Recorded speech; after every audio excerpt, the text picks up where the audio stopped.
What's up? This is Robert from Existence First, Mental Training for a Modern World. In today's mental training, I'll be doing a book review of The 5 a.m. Club, Own Your Morning, Elevate Your Life by Robin Sharma. Now, this book is an 11-hour audiobook that I think can be summarized pretty much in about 10 seconds, and here's that summary. Wake up at 5 a.m., do 20 minutes of physical exercise, do 20 minutes of journaling, and do 20 minutes of reading or studying. So you might be wondering, why does it take him 11 hours to explain that? And the answer is that this is not a simple how-to book with steps lined out. This is a novel. It's prose storytelling. So if you're into that sort of a thing, then I would recommend it. However, if you're more like me, more practical oriented, and you just want, hey, what are steps A, B, and C that I need to do? Can you tell me them quickly and let me execute on them and see what results I get? Then I would recommend one of two things. Either listen to this book, but just do it at double speed so that you only use up 5 hours of your life instead of 11, or go ahead and read instead Daymond John's book called Rise and Grind. Rise and Grind is full of very practical, applicable advice. That being said, if you're wondering what this book is about, what's the plot line, basically these characters go to some sort of seminar, and at the seminar something happens to the guru. They end up at some billionaire's island. It was just very unexpected, very weird. The island was kind of creepy. It reminded me of Jeffrey Epstein, and I was just like not enjoying the book. All right, that being said, I did listen to the entire thing. And so before I end this video, I'm going to share with you what I think is the best quote in the entire book.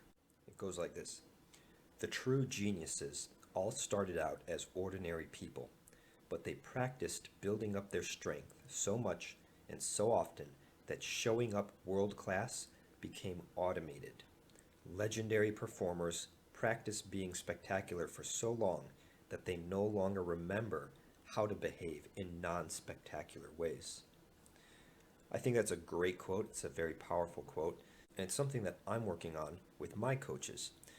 They keep reminding me that, hey, Robert, if you want above average results, you need above average protocols. You need above average habits, above average levels of taking action, above average mindset, all of these things. And the beauty of conditioning and human psychology is that we can get used to new levels of performance. I think that we build habits and it becomes automatic. So that's the goal in my mind, to every single day practice an above average approach so that it no longer seems above average. It's just what you always do. It's like automatic.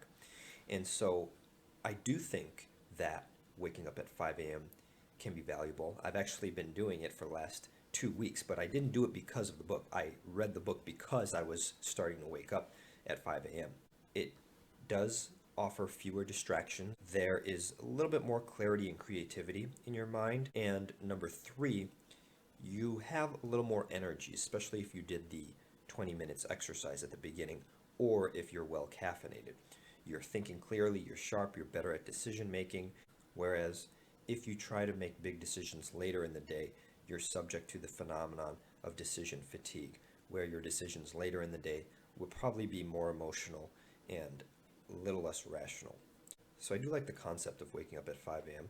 I would just prefer that the point be made a little quicker, or at least it would help to know going into it that it is a novel with a plot line and that sort of a thing. Thank you for watching. If this was helpful, make sure you click that like button and share it with family and friends. We'll see you in the next video.